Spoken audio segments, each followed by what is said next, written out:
Ni siku nyingine mtazamaji wa SQF TV, tumekutana tena kwa ajili ya kukuhabarisha wewe mtazamaji wetu. Karibu sana tuzangaze taarifa za habari zilizotufikia siku ya leo kwa nami Pendo Gotoni. Jeshi la polisi kanda maalum ya Dar es Salaam limewakamata watuhumiwa 4 kuhusiana na mauaji ya James Tembo, mwanafunzi wa mwaka wa pili wa chuo cha IFM.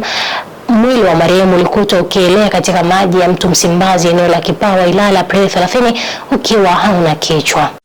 Jeshi la polisi kanda maalum ya Dar es Salaam linaendelea kupeleleza kwa uzito mkubwa tukio la mauaji ya mtu aliyetambulika kwa jina la James Rogers Temba. Huyu alikuwa ni mwanafunzi wa mwaka wa pili wa chuo cha usimamizi wa fedha yani IFM ambacho kipo jijini Dar es Salaam, ambaye mwili wake ulikutwa unaelea kwenye maji yaliyokuwa yanatiririka katika mto Msimbazi eneo la Kipawa Ilala tarehe 30 mwezi wa 4 mwaka huu wa 2026, huku mwili huo ukiwa hauna kichwa. Polisi Dar es Salaam imewakamata watuhumiwa 4 ambao wanahojiwa kwa kina kuhusiana na tukio ambalo linachunguzwa. Watuhumiwa waliokamatwa na wanahojiwa ni pamoja na Steven Rogers Chaka, huyu ni mbungu, ana miaka 31, ni afisa maabara mkazi wa Hai mkoani Kilimanjaro. Amekamatwa pia mwanamke mmoja ambaye ametambulika kwa jina la Anna Frank Lema maarufu kama Happiness. Huyu ni Mchaga mwenye umri wa miaka 30, lakini ni mkazi wa eneo la Tabata Chang'ombe. Amekamatwa pia mtu aliyefahamika kwa jina la Twalibu Hamisi maarufu kama Mputo mwenye umri wa miaka 23, mkazi wa Kigogo Kati Kinondoni jijini Dar es Salaam. Amekamatwa mtu mwingine wa 4 ambaye ametambulika kwa jina la Michael John maarufu kama Tambali mwenye umri wa miaka 26. Huyu ni mkazi wa Kigogo Kinondoni jijini Dar es Salaam. Vipo pia baadhi ya vielelezo ambavyo vinachunguzwa kuhusiana na tukio hilo.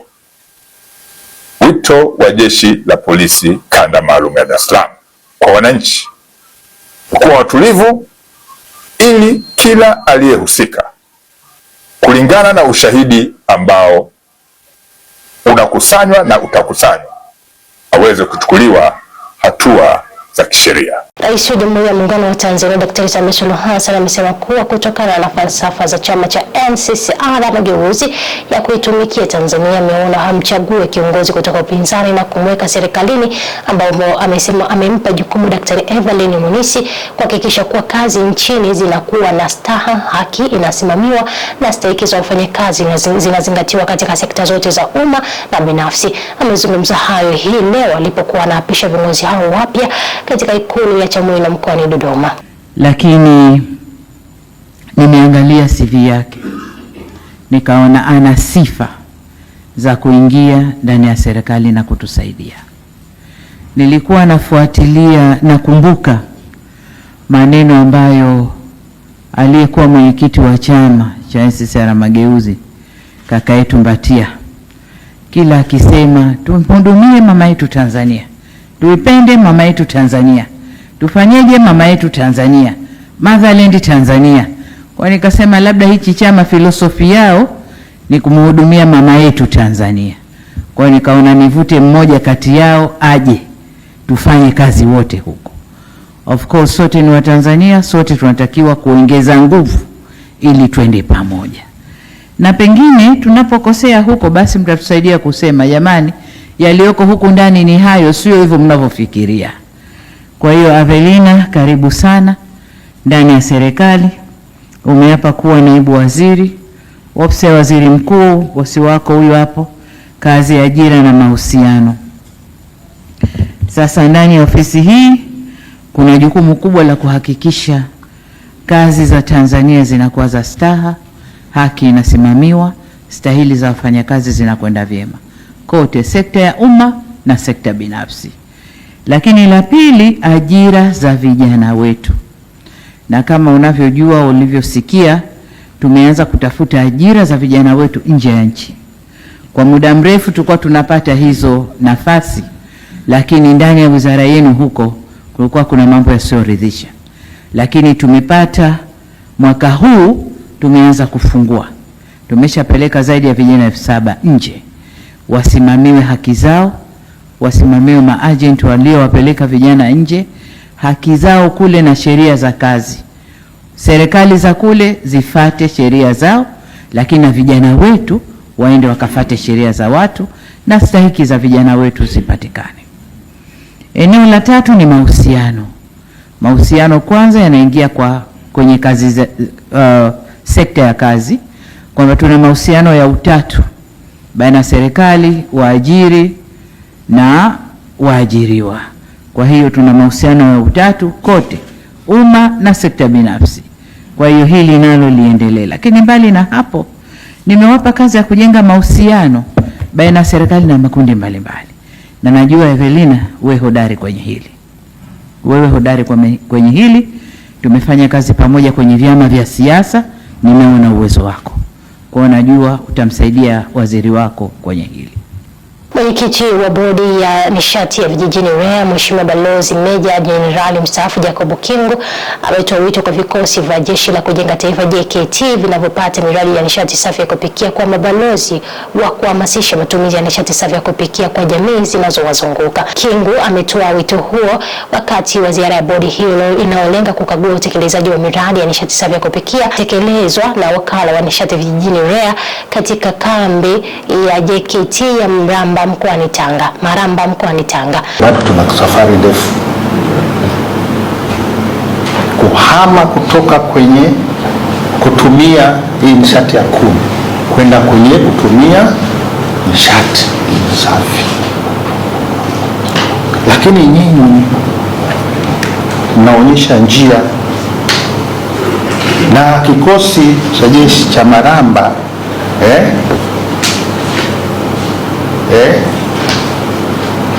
mnatakiwa sasa hawa wana vijiji hapa mweze kuwasaidia.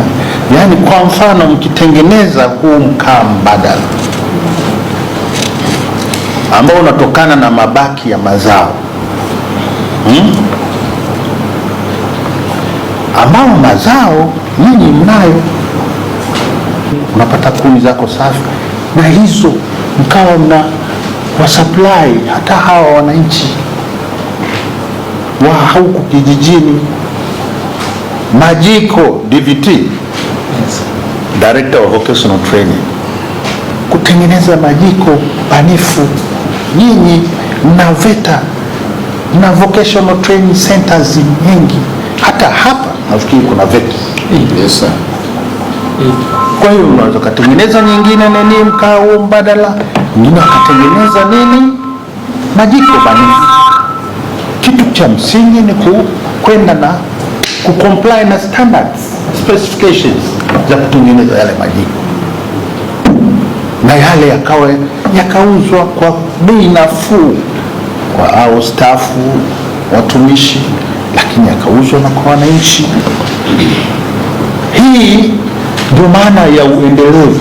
Yaani hii project hii haikomi kwamba 2034 tunategemea 80% wahame kutoka kwenye nini, sio kwamba inaisha hapo. Hapana, yaani itakuwa ndio mode of living sasa, kwamba sasa hatutumii kuni tena, hatutumii tena mkaa huu unaotokana na miti, tunaokata miti kuna nini, sasa tunatumia mkaa mbadala. Niwashukuru bodi ya REA lakini pia na management ya REA kwa usaidizi mliotoa katika vikosi vyetu. Kwa sasa hivi tunatumia nishati safi ambayo ni maelekezo ya serikali, na tunategemea mradi huu utakuwa endelevu kwa kutumia rasilimali tulizotupatia na rasilimali tulizonazo. Tunaahidi kutumia rasilimali tunazotupatia vizuri na kuzisimamia kwamba vikosi vinavyonufaika na mradi huu kwa sasa kama nilivyosema vipo 22, ambapo kwa awamu ya kwanza tuna majiko banifu, jumla ya mradi mzima tuna majiko banifu 291. Awamu ya kwanza majiko 145 ambayo tayari yote yameshasambazwa kwenye vikosi. Majiko ya gesi kwenye mradi mzima yapo 180. Awamu ya kwanza tumeshasambaza majiko 90 LPG. Mkuu wa wilaya ya Arusha Mheshimiwa Joseph Mkude amekutana na wakuu wa shule binafsi, wamiliki wa shule hizo, viongozi wa dini pamoja na maafisa elimu kata katika kikao maalum cha kujadili hali ya elimu katika shule za msingi wilayani humo. Kikao hicho kilihudhuriwa pia na katibu tawala wa wilaya Jacob Rombo, ambapo lengo kuu lilikuwa ni kujadili changamoto zilizopo na kuweka mikakati ya pamoja ya kuboresha sekta ya elimu. Kwenye kikao chetu hiki, baada ya kutoka hapa, wengine tunakumbushana, wengine kweli mnafanya, tukashirikishe wazazi kwenye masuala yote ambayo tumeongea. Na kwa wazazi hakuna jambo ambalo linashindikana. Wakiwaelewa vizuri, basi tutakuwa na watoto bora na elimu ile tunaitoa itakuwa bora. Sawa. Na hayo twende tukawashirikishe kwenye masuala mazima ya maadili. Tumezungumza kwa upana wake, lakini pia kuna vitendo vya biashara zinazoendelea kando ya shule au mara nyingine ndani kabisa ya shule. Tuzifanyie uchunguzi kama ni biashara halali, kwa maana watu hawajachanganya na kemikali nyingine kwa ajili ya madhumuni ya kuharibu watoto. Lakini mimi kwa upande wangu, na mimi nitaendelea kusaidiana na nyinyi na kushirikiana na nyinyi katika kufanya uchunguzi huo ili kuepuka matumizi ya madawa ya kulevya na mambo mengine. Lakini vile vile kushirikisha maafisa maendeleo ya jamii. Hii iende kwa wote, mkurugenzi mtendaji ambaye tutakuandikia barua rasmi kutoka ofisini kwetu pale utakapoombwa, na wadau hawa muhimu wakihitaji mtaalamu mwingine nje ya mwalimu kuja kutoa mada kwa ajili ya wazazi, lakini pia kwa ajili hata watoto, kama vile tunavyofanya mada mbalimbali za usalama barabarani kama kutembea kwenye barabara, namna kuvuka, tunatumia mapolisi. Basi na hawa maendeleo ya jamii kwenye wilaya yangu lifanyike hilo kwa ajili ya kupanua elimu zaidi ya maadili, lakini pia namna ya kuishi na kuwa na taratibu nzuri. Viongozi wa dini, sisi serikali tuko pamoja na nyinyi, na nyinyi muandae programu zenu. Hawa zamani tulikuwa na taratibu za kufika kwa viongozi wa dini, hasa kila Jumaa kuna vipindi, na nadhani vinaendelea. Nimeambiwa hapa kuna vipindi vya maadili na somo la maadili ipo. Kwa hiyo pate vipindi kule kwa ajili ya kunani, sio lazima watu wasubiri kanisani au msikitini, bali pia hata mashuleni fikie, na baadhi ya shule wanafanya vizuri. Tusiwatenge viongozi wa dini kwa nafasi, hasa katika kipindi hiki cha mmomonyoko wa maadili, waweze kufika kwa urahisi bila urahisi wowote. Waziri wa TAMISEMI Profesa Riziki Shemdoe na Waziri wa Elimu Profesa Adolf Mkenda amewapokea walimu 150 wa Mali waliorejea nchini baada ya ziara ya mafunzo ya mwezi mmoja nchini India. Walimu hao walipata mwaliko wa kipekee wa kuhudhuria shughuli za bunge jijini Dodoma mnamo Mei 4, ikiwa ni sehemu ya kutambua umuhimu wa mafunzo yao katika kuboresha elimu ya ufundi na stadi kazi za nchi. Tumshukuru sana Mheshimiwa Rais Daktari Samia Suluhu Hassan kwa kuridhia fedha na kwamba walimu hawa waweze kwenda kwenye mafunzo kule India. Ninashukuru na kufurahi kwanza kwamba tulivyokuwa tunawaaga hapa tuliwaambia wakabehave, kwa sababu wanaenda kuiwakilisha nchi. Wamerejea wote na hatuna kesi yoyote ya misbehavior. Kwa hiyo walimu, ninyi nawapongeza na ninawashukuru sana. La pili, mlivyoondoka hapa tuliwaambia muende mkajifunze. Taarifa tulizozipata ni kwamba ni kweli mmeenda kujifunza na hamjakwenda kufanya jambo lingine lolote, na ndio maana wote mlioenda mmerejea wote. La tatu, tuliwaambia kwamba mkirudi yale mlioenda kujifunza myapeleke kule shuleni ambako mnaenda kufundisha. Kwa hiyo ujumbe wangu ninao hapa, ndugu zangu walimu mliorejea kutoka kwenye study tour, kutoka kwenye mafunzo haya, yale tuliyojifunza kule India sasa tuyarejeshe kwenye shule zetu, madarasani kwa vijana wetu. Vijana hawa wanataka sasa kupata hii experience ambayo mmeipata ninyi kutoka kule mlikotoka. Mimi nipende tu kusema mmefanya jambo jema. Yale mlio kwenda kujifunza muendelee kwenda kuyatoa kwa vijana wetu. Ninafahamu tuna idadi ya walimu 751 ambao wanafundisha kwenye hizo shule zetu za amali. Tumeendelea kujadiliana na waziri mwenzangu Profesa Mkenda kuona namna gani wale wengine waliobaki. Mlienda 150, kwa hiyo kuna 601 wamebaki. Tutaona kwa kadri tutakavyopata fedha na wale nao kwa uchache tutaona namna ya kuwapeleka kule na wenyewe wakanufaike na haya ambayo ninyi mmenufaika nayo. Mimi na mwenzangu Profesa Shemdoe, waziri wa nchi ofisi ya waziri mkuu TAMISEMI, lengo letu ni kuhakikisha kwamba hatimaye tunajenga shule zisizopungua 1000. Tunageuza shule zisizopungua 1000 za amali yenye mwelekeo wa kihandisi. Faida yake ni kwamba watoto wanaomaliza form 4 katika shule hizi sekondari za amali wanaweza kuajiriwa wakati wote, mahali popote, fundi magari, fundi umeme na vitu kama vile. Sasa hiki tulichokifanya ni nini? Tunayo teknolojia, tunayo mitaala, tushaangalia kwa watu wote, lakini tulisema tuende tukaangalia wenzetu wanafanya nini, ili kuhakikisha kwamba wakati tunapofundisha tunafundisha kulingana na hatua kubwa zaidi duniani. Tuliongea na wadau wa kimataifa mbalimbali, wakatuambia sehemu moja hapo ambapo ni pazuri pa kwenda kujifunza ni India na sehemu nyingine ni China. Kwa upande wa China, wenzetu wa sekta binafsi, wamiliki wa shule wanawake wa sekta binafsi wameenda China kwenda kuangalia shule zile za amali zinaendeshwa vipi. Sasa sisi kwa upande wa serikali tumeanza na India. Tumechukua walimu kwenda kutembelea shule na kuangalia wenzetu wanafanya nini. Tumechukua walimu 150. Hili ni jambo kubwa sana. Sikumbuki kama limewahi kutokea.